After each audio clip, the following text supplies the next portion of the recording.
Happy అంత మామూలే. సరే అంటే ఆయనకు వచ్చా ఒక యాపిల్ తిందిగండి రా. సరే బాయ్ పోయి ఆగాగు. దేనికి ఆపుతున్నావు? కట్ చేయాలి కదా తినాలంటే. లేదు, నువ్వు అదే పొరపాటు పని చేస్తున్నావు. ఏంట తప్పు? ఒకసారి ఆ కాయలకి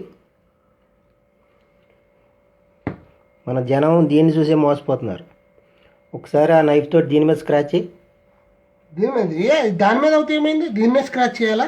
దీన్ని కూడా స్క్రాచ్ చేయొచ్చు. దీన్ని తీసిందే స్క్రాచ్ చేస్తాను. మీరు అదే పొరపాటు పని స్క్రాచ్ చేస్తే ఏమైంది ఇప్పుడు? దీని మీద మీరు అదే పొరపాటు పని చేస్తున్నారు. ఒకసారి మీరు దీంట్లో ఏదో ఒకటి ఎంచుకోండి. ఒకసారి దీని మీద స్క్రాచ్ చేసి దీంట్లో కెమికల్ ఉంటుంది దీనిపైన కోటింగ్. ఓకే, నేను ట్రై చేస్తాను. చెప్పావు కదా అన్ని యాపిల్స్ అలా ఉండవు కాబట్టి, నువ్వు అన్నావు కాబట్టి నేను ట్రై చేస్తాను. ఓకే. ఓ గాడ్, రియల్గా మీకెలా తెలిసింది బాస్? ఇది ఎలా రోల్ చేయండి. సోషల్ మీడియాలో నేను చూశాను. ఏంటి ఇది ఇలా చూడడం? ఇది రియల్గా ఇలా చూడడం ఫస్ట్ టైము. ఆశ్చర్యపోతున్నాను. నేను జస్ట్ తినేద్దును, నువ్వు వచ్చావు కరెక్ట్గా మంచి సజెషన్ ఇచ్చావు. మీరు ఇదేనా పర్లేదు. మీకు ఇది నమ్మకం లేకపోతే ఇంకొక కాయ చేయండి. ఇది ఇచ్చేయండి.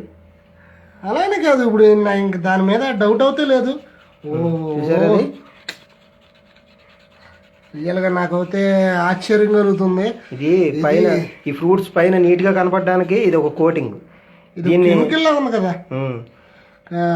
క్యాండిల్ కోటింగ్ అంటారు దీన్ని ఓ టైప్లో. ఇది మన జనాలు తీసుకున్నప్పుడు ఇలా జస్ట్ వాష్ చేసి కట్ చేసి తినేస్తారు తప్ప ఇదంతా అబ్జర్వ్ చేయరు. నేను సోషల్ మీడియాలో చూశాను. మీలాంటి వాళ్ళు తెలుసుకుని మీ ఫ్రెండ్స్కి కూడా ఇలా ఫేస్బుక్ ద్వారా తెలియజేస్తారని మీకు చెప్తున్నాను. ఓకే, ఇది అర్జెంటుగా చూసారా ఫ్రెండ్స్? ఇదిగోండి, ఇది ఒక వైట్గా వస్తూ ఉంటుంది దీని మీద. బీ కేర్ఫుల్లా. రియల్గా చూస్తుంటే నాకే ఆశ్చర్యం కలుగుతుంది. Okay, thank you. సరే బాస్, అందరూ అప్రమత్తంగా ఉండండి.